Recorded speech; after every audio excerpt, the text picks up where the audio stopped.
Let me tell you something about helping others. It's one of the greatest expressions of humanity.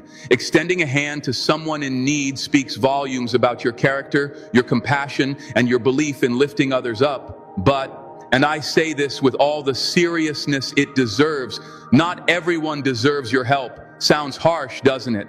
But I'm not talking about turning your back on those who are genuinely struggling, lost, or in need. No. I'm talking about a different kind of person. The ones who will take that helping hand and pull you down with them. The ones who don't truly want help. They just want to use you. So let me make it clear. There are 8 types of people you should think twice before helping. First on the list, the perpetual victim. This person is always in some kind of crisis, always in a mess, but never takes responsibility for their part in it. They thrive on sympathy and attention. They're always facing a disaster, always dealing with some misfortune, yet somehow it's never their fault. You know the type. They're always the ones in trouble, always the ones needing a hand. But when you try to help, they don't just take your hand. They grab your arm, your peace of mind, your energy. And no matter how much you give, they never change. The worst part?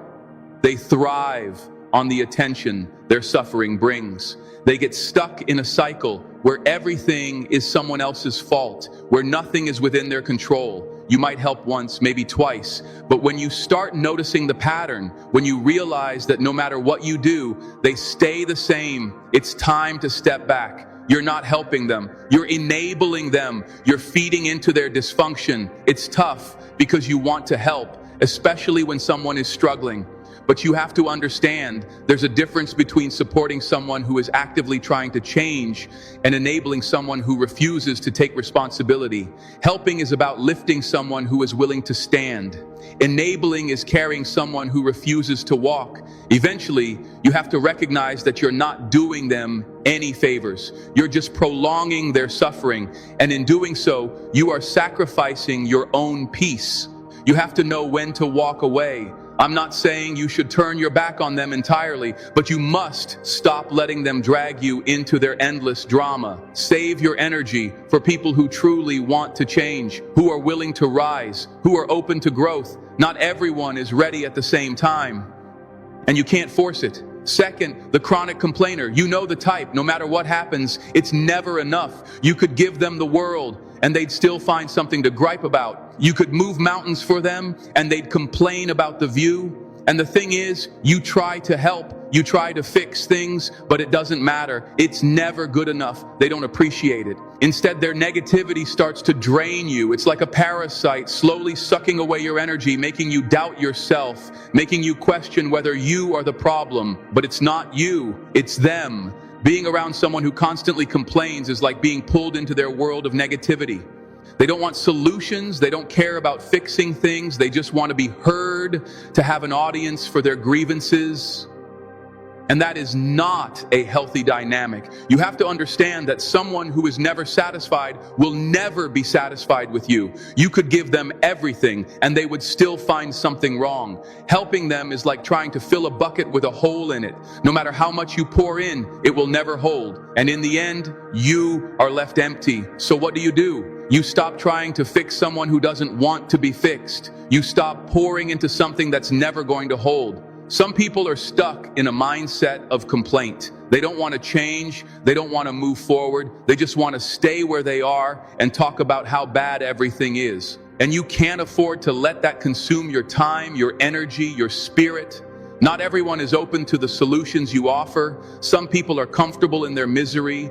It gives them an identity, a story to tell. It allows them to blame someone else for why they aren't where they want to be. But you can't fix that. You can't fix someone who doesn't want to be fixed. So stop trying. Ask yourself, am I giving my energy to the right people? Am I spending my time with those who are actually moving forward? Or am I just feeding into someone else's cycle of chaos and complaint? Time is precious. The more you waste trying to help those who don't want to be helped, the less time you have for those who are truly grateful, who are trying to grow. Protect your peace. Surround yourself with people who are positive, who are pushing forward, who are committed to growth. You can't keep letting perpetual victims and chronic complainers drain you. You can't afford it. It's time to start drawing boundaries, setting limits on how much you give, and reserving your energy for those who truly appreciate it. Now let's talk about the entitled. These people don't ask for help. They expect it. They don't appreciate it. They demand it. They walk around with a mindset that the world owes them something, that you owe them something. They believe they are entitled to your time, your help, your energy, your resources. And that's exactly what we're discussing today. The entitled mindset. These are the people who don't even recognize the sacrifices you make. They don't thank you. They don't acknowledge your efforts. They just expect you to be there to fix things for them, as if it's your job. I've seen this, and I know you have too. You've encountered people who act as if they're doing you a favor by allowing you to be in their lives. And then, when they're in trouble, they don't ask for help. They demand it. They assume that you should drop everything, give up your time, your energy, your resources, and cater to their needs. They don't stop to consider that maybe, just maybe, you have your own struggles, your own battles, your own priorities. And here's a hard truth. You don't owe them anything. Your kindness is not an obligation. Your help is not their right. If someone doesn't respect your time, your effort, or your generosity, then they don't deserve it. So let this be a wake-up call. You have to set boundaries. You have to recognize when your help is being taken for granted. And you have to stop giving to those who only take. There are people who truly appreciate your help, who are grateful for your support, who are working to better themselves. Those are the ones worth investing in. But for the ones who drain you, who demand but never give, who take without gratitude, it's time to let them go. Protect your energy, protect your time, and most importantly, protect your peace. Some people expect you to always be there ready and waiting to serve their needs. And the worst part, when you help them, when you give and give, don't expect gratitude. Don't expect appreciation. To them, your kindness isn't a gift, it's an entitlement. They believe the world owes them, and you are just footing the bill. They'll take your time, energy, and resources, then move on to the next person as if it were their right. No thanks, no recognition, no humility. When you're done helping, don't wait for acknowledgement. It won't come. They won't appreciate your effort or your sacrifice, because in their mind, they were entitled to it. That's the real danger of dealing with entitled people. You can pour yourself into helping them, but it won't change them. They won't learn humility, hard work, or that the world doesn't owe them. Instead, they'll learn that manipulation works, that as long as they expect and demand, someone will always give. But one day, you'll get tired. You'll realize that despite everything you've given, nothing has changed. They're still acting entitled, still expecting more. And you'll see that you've wasted energy on someone who never intended to learn or grow. That's when you must draw the line. You need to distinguish between those who are truly grateful and those who are just taking advantage. Helping others is a beautiful thing, but you must recognize when help turns into enabling. You must see when your kindness is fueling entitlement and arrogance rather than fostering gratitude and growth. There's only so much of you to go around. Your time, energy, and effort are precious. If you keep giving to those who don't appreciate it, you're doing yourself a disservice. You have to protect your peace. That means setting boundaries and refusing to give to those who see your generosity as their right. It's hard. Saying no always is, especially for those who want to help. But you must learn to say no to those who refuse to learn, to those who expect everything and offer nothing in return. Because if you don't, they'll keep draining you, leaving you exhausted, bitter, and resentful. So recognize entitlement for what it is. Stop letting people take from you without gratitude. Stop feeding their sense of entitlement. Help those who appreciate it, those who understand that kindness is a gift, not an expectation. And most importantly, protect your own peace. Another type of person to be wary of is the habitual liar. These people have mastered deception to the point where they can no longer recognize truth. They spin lies so often that even they start believing them. They weave elaborate stories filled with emotion, carefully designed to pull at your heartstrings. They know exactly how to manipulate you, how to make you feel like you're the only one who can help. Their lies are so well crafted that you don't even stop to question them. And that's where they trap you. They are masters at playing on your empathy. They know how to make you feel their urgency, their need. They convince you that their situation is dire, that you are the only one who can step in and make things right. And before you know it, you're all in. You give your time, energy, and resources, believing you're making a real difference. But here's the problem. Habitual liars don't just tell the occasional white lie. Deception is their second nature. They've done it for so long that they've lost sight of reality. When you try to help, you have no way of knowing what's true, what's exaggerated, and what's completely fabricated. And when you finally uncover the truth, that their story was never as dire as they made it seem, you feel betrayed, used. You poured your heart into something that wasn't real. You invested in a lie. Helping someone who operates like this doesn't just waste your time, it erodes your ability to trust. You start questioning everything. Was anything they said true? How many other lies have they told? Before you know it, your faith in people begins to crumble. You find yourself second-guessing every plea for help, wondering if you're being played again. That's the real damage habitual liars cause. They leave a trail of doubt, confusion, and mistrust. They make you question your own judgment, your ability to discern truth from deception. So how do you deal with a habitual liar?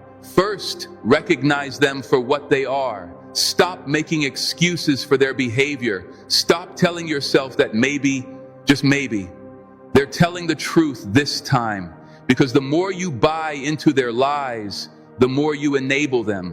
When dealing with habitual liars, trust must be earned, not given freely. Observe patterns. Hold them accountable. If someone has a history of deception, don't be so quick to believe their words. Require proof. Test their sincerity. And most importantly, don't let their lies shake your confidence in yourself. Don't let them rob you of your peace and trust in humanity. Not everyone is a liar. But once you've encountered someone who is, you must be wiser. Protect your heart, your time, and your energy. Learn from the experience and move forward with discernment, because in the end, trusting the wrong people doesn't just waste your time, it damages your ability to trust the right ones. Fifth on this list is the opportunist. The opportunist is an entirely different breed. They are smooth, persuasive, and know exactly how to charm. They make you feel as though helping them is the opportunity of a lifetime, as if you're about to be part of something monumental. But here's the truth about opportunists. They talk big, but it's all smoke and mirrors. Their words are empty, lacking any real substance. They aren't interested in building something with you. They're only interested in what they can take from you. These individuals operate like leeches. They attach themselves to you when you're thriving, when you're in a position to help, when you're at your most generous. They drain your resources, your time, and your energy. They make it seem like a mutual exchange, but in reality, they're just using you to further their own agenda. And once they've extracted everything they need, they vanish. Suddenly they're gone, and you are left standing there wondering how you got played. You're left questioning how you allowed yourself to be used, how you gave so much to someone who was never in it for the long haul. The hard part, you probably won't see it coming. These people are so persuasive, so smooth that you'll believe them. You are just a stepping stone in their path. The moment they get what they need, they move on to the next target. They have no loyalty, no genuine connection to you. You are just a means to an end. You must learn from it. You must recognize the warning signs. The moment someone starts making big promises with no real plan, no real action behind their words, that's when you need to step back. When you start noticing that they always ask for something, but never give anything in return, that's when you need to put up your guard. You have to stop seeing potential in people who only see you as a stepping stone. You must stop believing in grand visions and empty words, because the opportunist is out there, and if you let them, they will take advantage of you. Protect your time, your energy, and your resources, because when you give too much to the wrong person, you end up with nothing. The sixth type is the drama seeker. And I know you've seen these people before. They always seem to be in the middle of some crisis, some mess, some ongoing problem. But I'm not talking about real struggles. I'm talking about those who can't seem to function without chaos. If things are calm, if peace surrounds them, they will stir up trouble just to feel alive. They thrive on conflict. It fuels them. Without it, they wither away. You can't help someone who thrives on drama. You can't calm a storm they're intentionally creating. The more you try to fix it, the worse it gets. The more you try to intervene, the more they drag you into the chaos. And before long, you're just another character in their soap opera, a pawn in their game of manipulation. What you've got to understand is that these people don't want peace. They don't want resolution. They don't want to fix their problems. They're not looking for solutions. What they want is attention. They want to be the center of the story. When you step in and try to help, you're not solving anything. You're just feeding the drama. Helping them isn't helping. It's enabling. You've got to have the strength to say no when you know your involvement is only going to make things worse. It's not about being cold or uncaring. It's about knowing your worth. It's about understanding that there are people out there who truly need your help. Don't waste it on someone who's just trying to create a scene.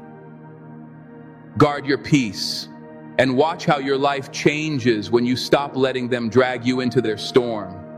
Now, let's talk about the taker. These are the people who only come around when they need something. They don't give, they just take. And sometimes they're slicker than that. They'll smile at you, make you feel like they're your friend, like there's a real connection. But when it's your turn, when you need something, they're nowhere to be found. Takers are masters at taking. They know how to get what they want from you without you even realizing it. They don't offer anything in return. No love, no support, no loyalty. It's always about them, their problems, their needs, their goals. You do all the giving and they do all the taking. You are the one putting in the time, the energy, the effort. And when the time comes for them to reciprocate, they always find an excuse. Helping a taker leaves you feeling drained, empty. You give and give, but you get nothing in return. The reality is, real relationships are reciprocal. You've got to give and you've got to receive. That's how it works. It's a balance. But takers don't care about balance. They care about what they can get from you. So what do you do about it? You've got to stop giving without receiving. You've got to stop pouring into someone who's never going to pour into you. You've got to be okay with walking away when you see the signs. It's not about being selfish. It's about self-respect. It's about knowing that you are worth more than being someone else's emotional ATM. You deserve relationships where there's give and take. You deserve to be surrounded by people who lift you up just as much as I lift them. So watch out for the takers. Recognize them early and don't let them drain you. Protect your peace, protect your energy, and most importantly, protect yourself. Eighth on the list, the manipulator.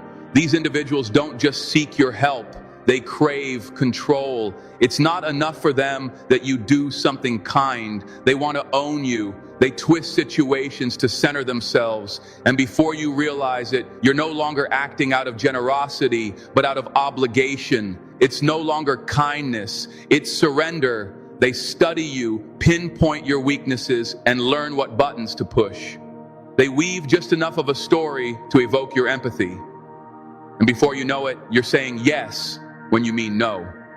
Helping a manipulator isn't like helping someone genuinely in need. No.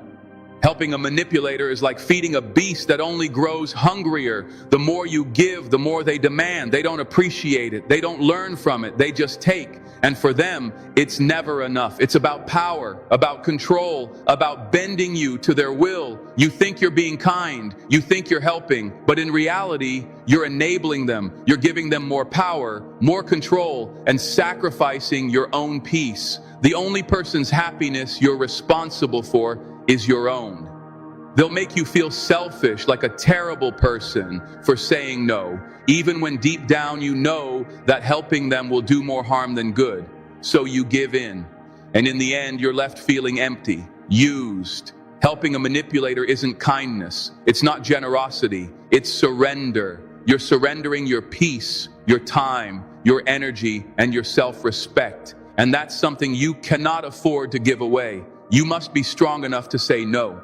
You must be strong enough to set boundaries and enforce them, even if they guilt trip you. You deserve relationships built on mutual respect, where your kindness isn't weaponized. Protect your peace. Guard your heart. Don't let anyone manipulate you into losing them. Let me be clear. Helping others is a beautiful thing. It is part of what makes us human. But discernment is key. You must recognize when your help is truly needed and when it's being taken for granted. Because if you don't, you'll find yourself depleted, used up, and bitter.